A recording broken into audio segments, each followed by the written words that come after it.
Sa diin ka makadto abyan ko, masami nga pamangkot sa imo ang imo nga sabat dito lang sa piha.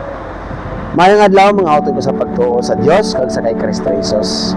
I am praying nga ang tanan ara sa mayang kaimtangan kag ano man ang atong ginabuhat ug buhaton sa bilog nga adlaw, kailangan si Kristo ang sentro sini para magmalipayon kita sa atong mga ginabuhat.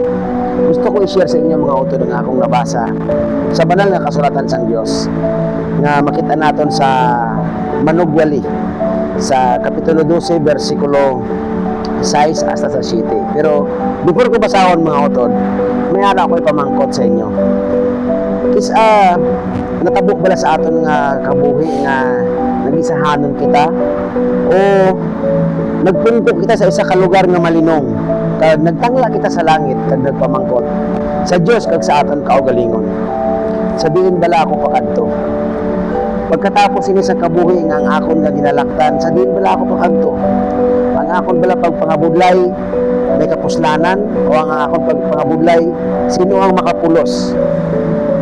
O sa akon pagkatigulang din ako pakadto. Ina nga mga pamangkotanon mga utod, usually ginapamangkot sang kada isa sa aton samtang nagalakat ang aton mga inadlaw sa kabuhi. Gusto ko i-share sa inyo mga utod ang pulong sang Dios sa Manugwali kapitulo 12 bersikulo 6 hasta sa 7. Amoy ni hambal. Gani dumdumang Dios sa wala ka pamapatay, sa wala pa mabugto ang kadina nga pilak kag mabuka ang suludlan nga bulawan, o kung sa wala pa mabugto ang higot sang tibod nga ginatimba sa bubon kag mawasak ang tibod. Ang ginatukoy niya diri mga utod sa pagtuo ang aton nga pagkabuhi.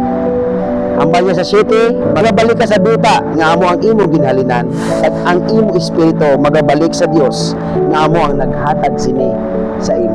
Mga utod ko sa pagtuo, gani sa aton nga pagpangabuhi kinahanglan dumdumo naton sa adlaw-adlaw ang Dios nga amo ang naghatag sang espiritu para mayara kita sang kabuhi nga sa subong. Kag dumdumo naton pirmi ang Dios sa aton nakabaskugan pa kag hindi sa tion nga ara nata sa banig sang pagbalatian. Ang hambal sang Roma sa kapitulo 14 bersikulo 8 hasta sa 9 amoy niya hambal ni Paul sa mga taga Roma. Kung nagakabuhi kita para sa Ginoo. Kag kung mapatay kita para man sa Ginoo. Gani kung nagakabuhi kita o kung mapatay iya kita sang Ginoo. Amo gani nga si Kristo napatay kag nabanhaw para mangin Ginoo siya sa mga buhi kag mga patay. Gani mga utod ko sa pagtuo sa Dios, ituon naton ang atong pagpangabuhi sa Ginoo para kung mapatay kita sa Ginoo kita magapauli. Madamo nga salamat kag God bless sa tanan. Kita tanan may katapusan, ang tanan nga butang nagadaan. Bisan gani san salon, ginagatutukan.